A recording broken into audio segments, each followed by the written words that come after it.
instrument puissant de Dieu. C'est juste parce que son sort est connu, c'est tout. Il y a des gens qui sont ici, qui ne savent pas que tu peux ne plus être dans le plan de Dieu, mais il peut t'utiliser. Mais à quelle fin? À des fins de persécution, à des fins de destruction. Mais tu as un instrument dans sa main. Quand Dieu t'utilise pour critiquer, Dieu t'utilise pour condamner, Dieu t'utilise pour haïr, Dieu t'utilise pour mépriser, tu as un instrument. Mais un instrument dans le mauvais sens. Il dit le mauvais esprit de Dieu venait habiter Saül. Et Dieu, Saül demandait qu'il veut être apaisé. On dit il y a quelqu'un qui a opéré un choix. Et le choix a des conséquences. Il s'appelle David. Il est dans la broussaille. Lui seul, il adore. Il adore jusqu'à ce que les anges descendent. Il vient parler avec lui. Il est dans la force du buffle. Alléluia. La force plus que le lion. La force plus que l'ours. Alléluia. Et quand l'ours vient et qu'il prend l'agneau, regardez bien. La force qui descendait sur David avait d'abord une dimension de rapidité qui dépassait l'éclair. C'est-à-dire que David était capable, il était rapide plus que la pression, non seulement de comment l'ours pêche l'agneau, ou bien la brebis et puis boit. L'habitude il broyait, n'est-ce pas? Ou bien quand il prend par sa patte, il casse. Dans le temps qu'il va prendre jusqu'à ce qu'il casse, David dit je cours, je l'attrape. C'était trop rapide. L'esprit humain ne peut pas comprendre. Alléluia. Donc quand tu expliques par l'esprit humain, on dit non, c'est faux. C'est normal parce que l'esprit humain ne peut pas comprendre. Le lion poursuit. Quand il attrape l'agneau, plus que l'éclair, rapidement, il sort l'agneau, il fait quoi? Il décide. Il broie soin. Il dit je casse la queue. Il brise en deux. Regardez bien la masse musculaire de l'agneau, du lion. Regardez les nerfs. Mais quand il attrape, il est à bas sa main, il casse en deux. Ton choix que tu opères dans la dimension de l'adoration peut te rendre plus puissant que le lion, peut te rendre plus puissant que l'ours, peut te rendre plus puissant que les démons, peut te rendre plus puissant que n'importe quel démon. Parce que c'est un choix divin, c'est un choix prophétique, c'est un choix de gloire, c'est un choix de délivrance, c'est un choix de restauration, c'est un choix de libération. Dieu pose sa main sur toi. Il y a un choix. Deuxième élément, puissance. Quand on parle de puissance, qu'est-ce que la puissance? La puissance ici, c'est la force, c'est l'intensité, c'est le pouvoir, la domination. Donc quand on parle de puissance, on peut parler de force, on peut parler d'intensité, on peut parler de pouvoir, on peut parler de domination dans le cadre surnaturel ou spirituel. Donc, qu'est-ce qu'on appelle opérer en puissance? Opérer en puissance signifie alors accomplir une action par le pouvoir surnaturel. Accomplir une œuvre par la force surnaturelle. Accomplir quelque chose par la domination surnaturelle ou spirituelle. Alléluia. Gloire à Jésus. Maintenant, quelle est la vision de Dieu? L'objectif que Dieu s'est fixé en nous d'autorisant d'opérer en puissance. Pourquoi? J'ai choisi ici 3 raisons. Il y a plusieurs raisons, mais j'ai choisi 3 raisons pour lesquelles Dieu veut que nous opérions en puissance. Paul, avant qu'il écrive ça, quand il était au moment où il parlait de cette histoire, il avait subi la persécution. Il avait été battu, frappé, jeté en prison. Paul avait été frappé. Ils l'ont blessé, comme on peut le dire, à cause du nom de Jésus. Paul a connu beaucoup de pression, d'oppression, des choses terribles qui n'étaient pas faciles. Et quand il il a été battu, frappé à Philippe. À ce qu'on appelle ça, il a fui Thessalonique, Bérée. À Athènes, il a été même interdit. Les gens l'ont encore radié, excommunié, même si vous voulez. Parce que les gens ne supportaient plus le message qu'il prêchait. Dans cet état, il arrive à Corinthe. Quelqu'un qui a abattu. À tout moment à l'église, on le fait te frustrer, t'injurier. Même au quartier, dans ta foi, à la maison, partout. Ça peut être tes parents, ta femme, ton mari, les amis, ton voisin, tout. Qui te persécutent, qui te pourrissent la vie. Comment devient notre état d'esprit? Selon nous, on est comment? On est faible, abattu. C'est ça, non? Abattu, triste. Souvent, on dit, mais c'est bon même. Je suis fatigué. Je ne peux plus t'aider. Seigneur, qu'est-ce qui se passe? Seigneur, pourquoi tout ça m'arrive? Pourquoi quand j'étais accepté, ma vie devient un cauchemar? Pourquoi est-ce que c'est moi qu'on va renvoyer à tout mon travail? Pourquoi est-ce que c'est moi qui vais avoir toujours problème de salaire? Pourquoi c'est moi qui ai toujours problème de santé? Pourquoi c'est moi qui ai toujours ces problèmes? Paul dit dans un état de faiblesse, dans cette difficulté. Il dit, malgré cet état de faiblesse et de difficulté, ma prédication, mes paroles ne reposaient pas sur des discours persuasifs de sagesse d'homme. Paul dit, dans tout cet état que j'ai vécu, sorti de prison, tout son corps lui fait mal. Mais il dit, ma parole ne reposait pas seulement sur des paroles simples. Mon message était sur Christ. Mais pas seulement en parole, en discours, mais en quoi? En démonstration et en puissance. En démonstration et en puissance. Pourquoi Paul va-t-il parler de délivrance? Va-t-il parler de puissance? Va-t-il parler de démonstration? Pendant qu'il est en train de parler d'un état de faiblesse où il a été battu fort, frappé, ligoté.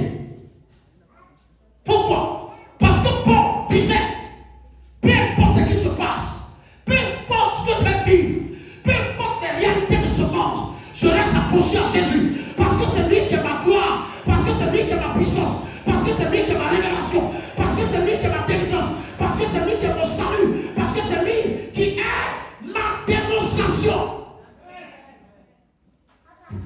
Ma raison de vivre, tu peux tout m'arracher, mais ne touche pas à mon Jésus.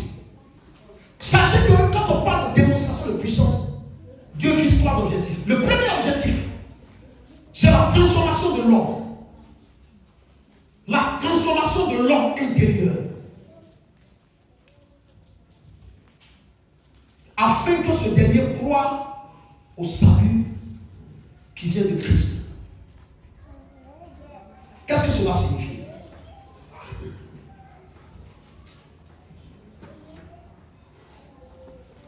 Jésus te dit, viens à moi. Il dit, viens, je vais te sauver. Mais pendant qu'il te dit, viens, je vais te sauver, tu vois plus meilleur que lui. Il dit, comme tu vois plus meilleur que moi, ou comme tu es tranquille, tu ne vas pas trop croire. Si je ne mets pas de démonstration de puissance dedans, si je n'opère pas en puissance, tu ne vas jamais croire que c'est moi. Ton intelligence va toujours te dire que nos parents ont connu Dieu. C'est-à-dire, les Africains disent qu'ils sont des Kamites. Ils sont descendants de Kam, d'après eux, et qu'ils n'ont pas besoin de Jésus. Que Jésus, c'est le Dieu des Blancs. Donc, quand on dit se convertir, c'est comme perdre leur religion. Mais on te dit que ta religion, ça ne va jamais te donner la vie éternelle. Tu n'entends pas ce qu'on dit. Ta religion ne va jamais te donner la vie éternelle. Parce que tes grands-pères, tes années-grands-pères, il n'y a pas un qui est ressuscité. Il faut écouter.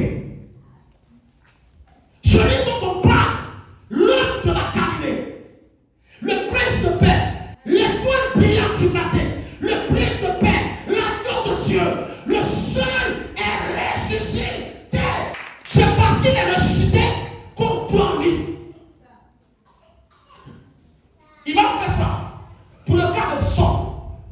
Où Paul ici, son nom c'était Saul de Tarse. Dans Actes chapitre 9. Parce qu'on lui dit que Jésus est Seigneur. Il dit, on dit là-bas que Jésus c'est un imposteur. Lui-même il a dit ça, c'est un imposteur. Dieu. C'est un imposteur. On dit la ressuscité, il était là. Ressuscité quoi? Ressuscité quoi de merde? Il était là. Quelle ressuscité? Nous on te parle de vraie religion quand tu viens en train de nous distraire. Jésus là, il est fils de Dieu. Il n'est pas fils de Dieu, il est prophète, c'est un envoyé. Depuis quand il est Dieu? Ah, honte. C'est comme il y a un Algérien, je ne sais pas si c'est un Algérien ou bien un quoi là, qui prêche simplement récemment, qui est sur internet là, un pasteur, qui prêche. Il a dit que sa maman ou bien ses parents, je ne sais pas qui, lui ont donné la Bible, va lire pour voir les erreurs qui sont dedans pour contrarier les chrétiens. Il dit à lui jusqu'à la fin, il est devenu fou. Lui-même, qui partait espionner, l'onction est descendu sur lui, alléluia. Il ne peut plus se contrôler. Ce majesté, cette majesté est descendue. Ce Seigneur des Seigneurs est descendu. Ce Dieu de gloire est descendu. Oh, le lion de la tribu de Juda est descendu. Le prince de paix est descendu. Le ressuscité est descendu. Car il a saisi par sa puissance. Nous là, on n'aime pas notre Dieu. On s'en va dans vos villages. Vous avez placé des hôtels que vous adorez. On casse tout et puis vous vous énervez. Si votre Dieu est Dieu, il n'a qu'à se défendre lui-même. Il est garçon, il n'a qu'à se défendre lui-même. Nous devons opérer en puissance pour que les gens nous respectent. Sauf de tasse par terre parce qu'il a fait tuer Étienne. Donc il était heureux. Pour lui, Étienne est mort. Il respirait encore la violence, comme il est écrit dans Actes. Et il partait à Damas. Sur le chemin de Damas, qu'est-ce qui va se passer? Il dit une lumière est descendue. Une lumière est descendue. Quand la lumière est descendue, quelque chose va se passer. Son de casse a été frappé. Il est tombé. Quand il est tombé là, il se met dit c'est qui? Il dit qui es-tu, Seigneur? Il dit je suis Jésus de Nazareth que tu persécutes. Ta prière doit faire apparaître Jésus dans la vie de quelqu'un. Il ne va pas te voir, mais ta prédication va se transformer en un nom, Jésus. Il dit c'est qui tu persécutes? Il dit Jésus que tu persécutes. À partir d'aujourd'hui, tu es devenu mon serviteur. Tout ce que tu as tué, tu vas aller les défendre. L'œil ne peut jamais comprendre, ne peut jamais sourire. L'oreille, l'esprit, la pensée ne peut pas croire. Jésus montre à Saul qu'il doit opérer en puissance. À Saul de Tarse.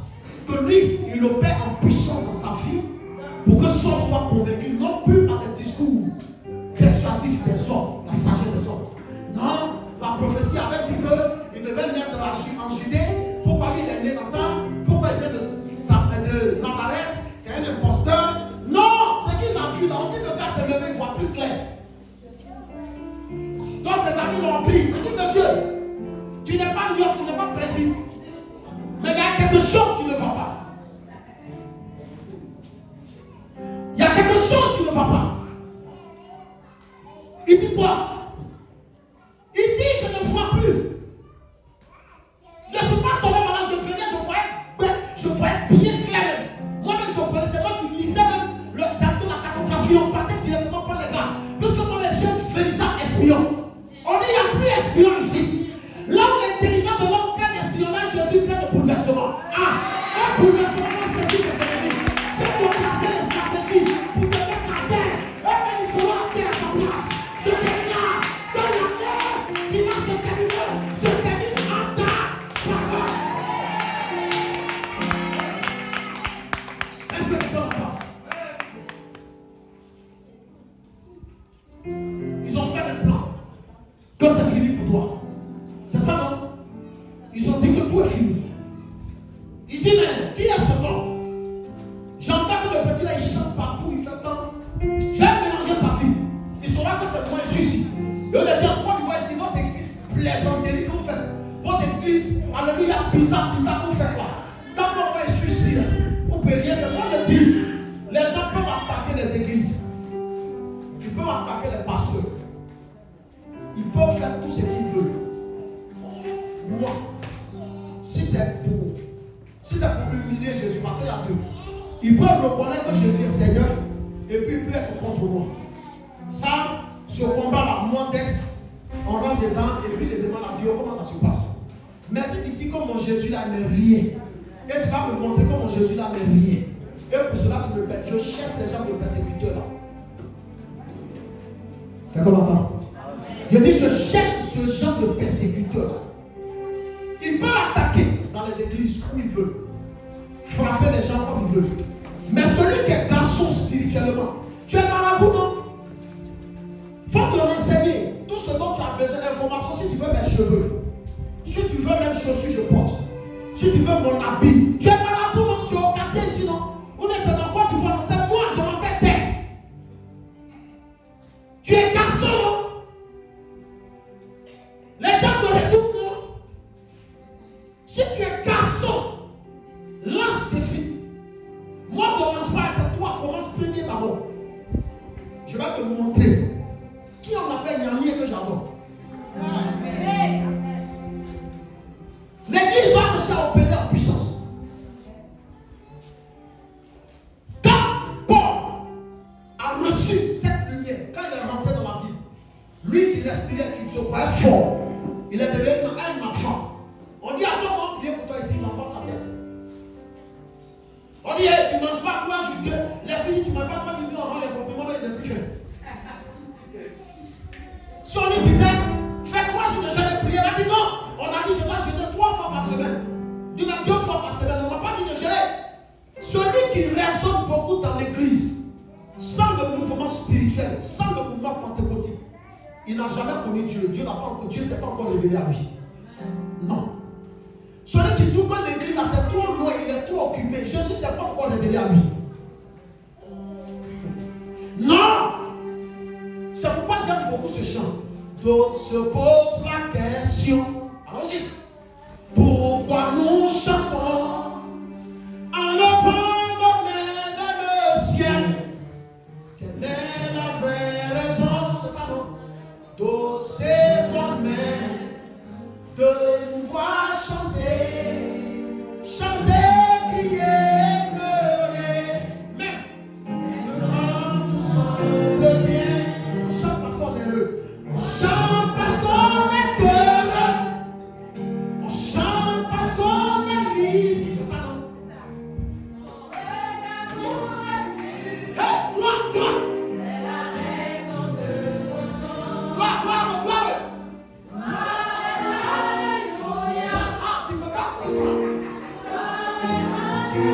Tu ne peux pas comprendre.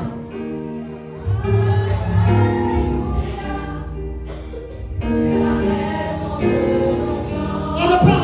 Vous pouvez rester sur le couplet qui vous fait du bien. D'autres se posent la question. Pourquoi nous chantons? Quand nous sommes comme nous. En levant nos mains vers le ciel. Quelle est la vraie raison? D'autres s'étonnent de nous voir chanter, crier, pleurer. Quand tout semble bon, on chante parce qu'on est heureux. On chante parce qu'on est libre. Sur les cartes de Racine.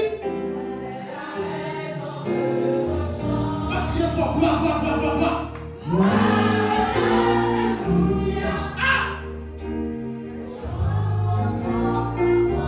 Alléluia. Nos louanges sont à toi. Nos louanges sont à toi.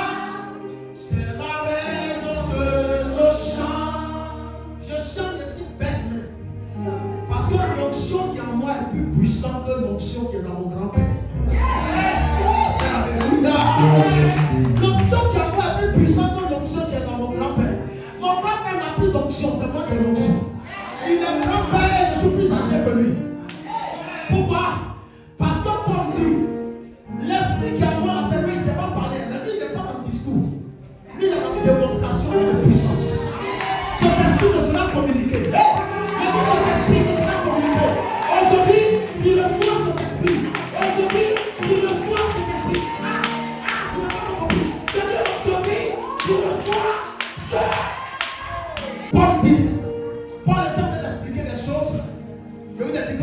appeler. Le texte, là, quand tu le lis, tu as l'impression que c'est ça, on lit dans la Bible, dans l'église pour encourager les gens, mais on n'a pas encore compris.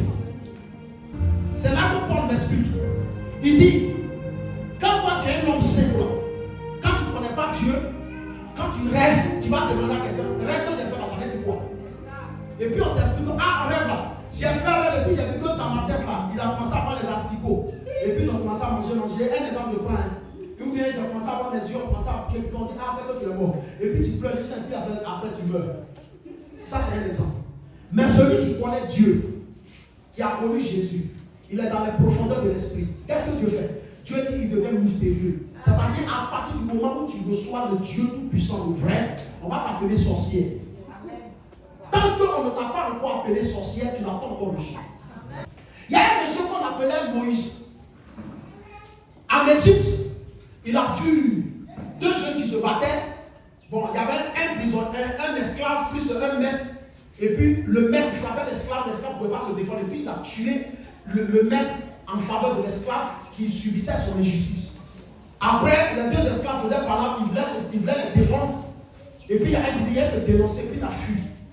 Le grand qui était premier ministre a fui le pays. Quand il était dans la politique humaine, dans la sagesse humaine. Quand il a reçu Dieu, d'abord il est parti et puis il s'est marié, a fait sa vie, d'abord il allait se cacher.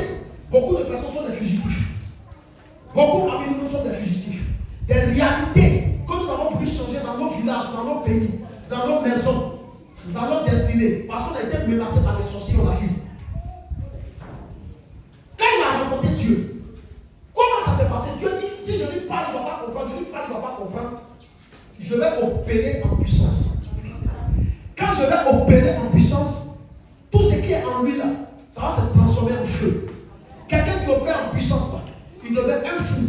Or, en période de guerre, ou bien même en période de trouble, ou bien en période pays, je vais dire, en temps normal, il y a quelqu'un qu'on ne rafle jamais dans la vie. Donc, donnez-moi le nom. Qui a une famille qu'on a raflé un fou? On ne rafle jamais un fou. Donc, quand tu es fou, donc une armée qui peut contre toi, tu n'as peur de rien. Tu vois, il va d'accord la Bible, il prend, calme, il veut casser dans tout ça, et puis il prend la voiture, c'est un fou. Quand tu es fou là, quand tu es toqué, quand tu es fou, on ne peut plus rien faire. Le fou tombe jamais malade. Quelqu'un est d'accord avec moi? Tu n'as pas encore bien parlé. Tu n'as pas encore bien parlé. Tu n'as pas encore bien parlé. Non, mais Dieu nous enseigne, mais nous ne comprenons pas. Le fou mange ta nourriture que tu manges, il a bonne santé. Bravo. Il mange la poubelle, il a bonne santé. Toi, tu sens odeur de poubelle, tu tombes malade. Tu dois être fou en Jésus. Il n'a qu'à vouloir t'envoûter. Il n'y a rien. Il n'a qu'à foutre la nourriture pour te donner. Tu manges, il n'y a rien. Tu sais pourquoi? Parce que tu opères désormais en puissance. Et ça a commencé à opérer en toi. Dieu a commencé à opérer en puissance en toi. Ils envoient envoûtement, c'est rien. Ils envoient poison, c'est rien. Ils envoient maladie puissante, c'est rien. Pourquoi? Parce que tu opères en puissance. Moïse se regarde, le puissant attend. Quand il a regardé le puissant attend, il dit, mais attends, qu'est-ce qui se passe? J'ai remarqué ça le matin, je passais sa couleur. Je regarde, quelle heure ça pue? La nuit ça pue. Qu'est-ce qui se passe? Je m'avais regardé. Quand il est parti, il fait une rencontre divine avec Dieu. Dieu lui parle, Dieu lui parle, discute. Ah! Quelqu'un pour qui tu n'as pas opéré en puissance, il va toujours te raconter ses problèmes. Tu lui dis, cette année-là, je t'ai béni. Il dit, toi, appelé. Cette année, je t'ai béni. Il dit, ah, cette année-là, j'ai pas compris, ça va marcher encore. Il dit, cette année-là, c'est ta dernière année de souffrance. Ah, tu vois, non, mais les dettes là sont beaucoup. Seigneur, les épreuves là sont trop. Les enfants à la maison, tu vois pas comme je suis froid. Il dit, celui-là qui se plaît trop. J'ai mon bâton. Dis avec moi le bâton. Le bâton! Le bâton! Parfois le bâton! Le bâton! Moïse jette le bâton. Moïse jette un poids sec qui se transforme en serpent. Il le fait en puissance. Un Dieu qui prend un bois pour devenir serpent. Et puis il dit attrape par la queue. Vous ne savez pas, la queue, c'est l'ultime défense du serpent. Le serpent, quand il veut monter quelque part, quand il s'en va, il s'appuie sur sa queue. Et puis il le redresse et puis il va. Sa queue, c'est là se trouve sa force. Il dit attrape la queue. Tu sentiras la force de Satan. Il n'aura rien. Tu sentiras la force de démon. Il n'aura rien. Tu sentiras la force du serpent, de la mort, de la maladie, des problèmes, de l'échec. Tu sentiras de la stérilité. Il n'aura rien. Il n'aura rien. Je dis bien, il n'aura rien. Un amen très faible, il n'aura rien. Je dis bien, il n'aura rien. Je dis qu'il n'aura rien. Je dis qu'il n'aura rien. Il n'aura rien. Il n'aura rien. Il n'y aura rien. Il n'y aura rien. Il n'y aura rien. Il dit saisi. Il n'y aura rien. Moïse voit. Quand il a vu, son esprit est mélangé. Il a dit à son beau-père, tiens tes moutons. Il dit, ah, j'étais prêt à faire ma maison, ton campement, tu vas aller là-bas. Il dit, hé, monsieur, est-ce que toi-même tu vois ta vie? Est-ce que tu sais que toi-même là, tu es un païen? Hé, il faut laisser ton dit, toi-même tu es un circoncis. Qui va? Il dit, mais tu étais ici, tu m'appelais ton beau-père, tu m'aimais bien, tu faisais, tu dis, ça c'était lié. Mais ce matin, il y a une transformation. Il dit, ça a changé, quelque chose a changé. Il dit, quelque chose a changé. Il dit, c'était hier matin, mais ce matin, ça a changé. C'était hier matin, mais de la nuit à ce matin, il y a un bouleversement, il y a une transformation, il y a une opération à puissance, il y a une opération à puissance, à puissance. Une intensité de feu. Personne ne peut t'arrêter encore. Ton esprit est connecté à l'esprit de Dieu. Là, ce qu'il va nous dire. Paul est en train de nous expliquer.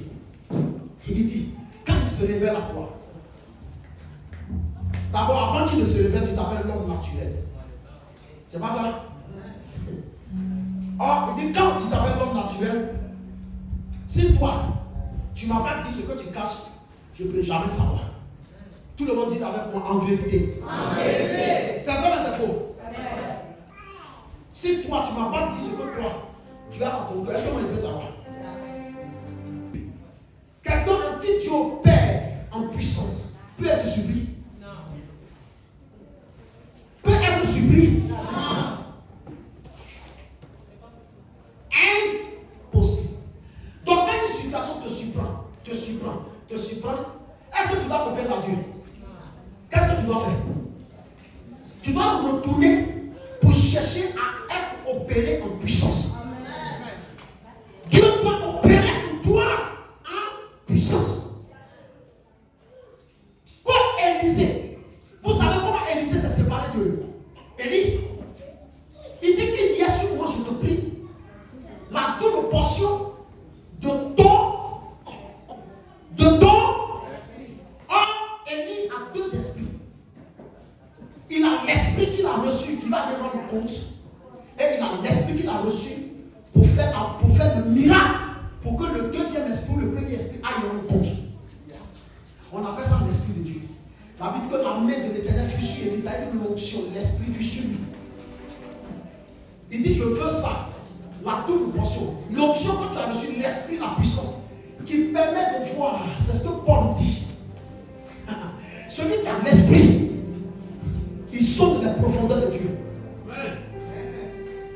Parce que la différence entre le frère Max et le prophète Élisée, c'est que Élisée, avant même qu'on ne vienne pour lui dans le piège, il est déjà informé que c'est pour ôter sa tête. Il n'a pas dit pour l'empoisonner, il a bien précisé. La précision de taille. Il te faut les messages prophétiques, très faux. Si tu n'as pas la révélation prophétique, tu es toujours surpris par les événements. Est-ce que quelqu'un m'entend? Réveillez-vous. Réveillez votre esprit. Je n'ai pas dit les yeux physiques. Réveille ton esprit. Je vois dans le livre de Corinthiens, chapitre 12. Il dit, aspirer au don spirituel, mais surtout au don de prophétie. C'est pas ça? Pourquoi il parle de prophétie? Si vous n'avez pas de don de prophétie, vous ne pouvez jamais communiquer dans le surnaturel. Ah! Les gens ne peuvent pas comprendre. Je sens qu'ils sont mal à comprendre. se passe. Vous ne voyez pas ce que je vois. Je vois une opération en puissance. Je vois une opération prophétique. Attends, je vois une dimension prophétique. Je vois une dimension prophétique. Je vois des saints qui sont là. Ils vont opérer en prophétique. Ah, mouse. Je vois des saints qui sont là. Laisse tomber ça. Oh, ouais. Disposez-vous. L'onction va opérer en puissance et en prophétique. L'onction de Dieu va descendre en dimension prophétique.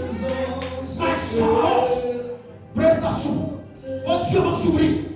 Vous allez devenir tous des prophètes et des prophétesses. Vous allez recevoir l'onction. Vous allez former de tout. Tout ce qui se passe dans vos maisons, dans vos vies, dans votre destinée. Rien ne va vous surprendre. C'est le temps. Dieu va opérer dans l'esprit de la puissance. Ah, my God. Dieu va opérer de façon prophétique. Il a besoin d'un prophète. Toi,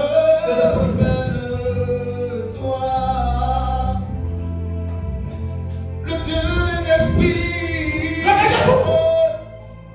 Dieu va opérer en puissance et en prophétie. Si le temps vient, Dieu a dit, chaque homme fera ce qui se passe en l'autre. Il sera le plus informé dans le pays, comme même les gérants de pays. Oui, parce que vous avez l'esprit du mystérieux. Ah. Vous avez l'esprit qui sonde les profondeurs de Dieu. Le Dieu de l'esprit. Vous avez l'onction qui sonde Dieu. My God. Dieu de l'esprit. Yes. Il est prêt à faire quelque chose. Tu es prêt à opérer. Est-ce que quelqu'un voit l'onction? Est-ce que quelqu'un voit l'onction aujourd'hui? Est-ce que quelqu'un voit l'onction? Qui vient opérer. Je ne sais pas si quelqu'un veut l'onction. Est-ce que quelqu'un veut opérer en puissance? Est-ce que quelqu'un veut opérer en puissance? Qui vient opérer. C'est le temps. Vous verrez les choses cachées. Le temps des choses cachées Le son des anges. est arrivé. Qui Qui va vient te révéler. opérer. Le temps de révélation. Le temps de dévoilement des choses cachées. C'est le temps du Père. Oh, my son. Praise. Oh, ça.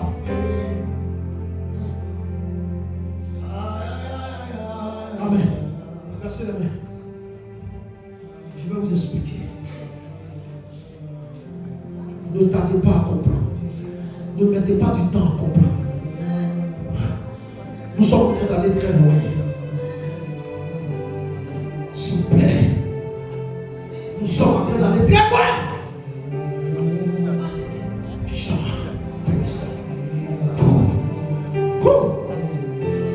Ne tardez pas à comprendre. Ne mettez pas du temps à comprendre. Dieu veut aller loin avec toi.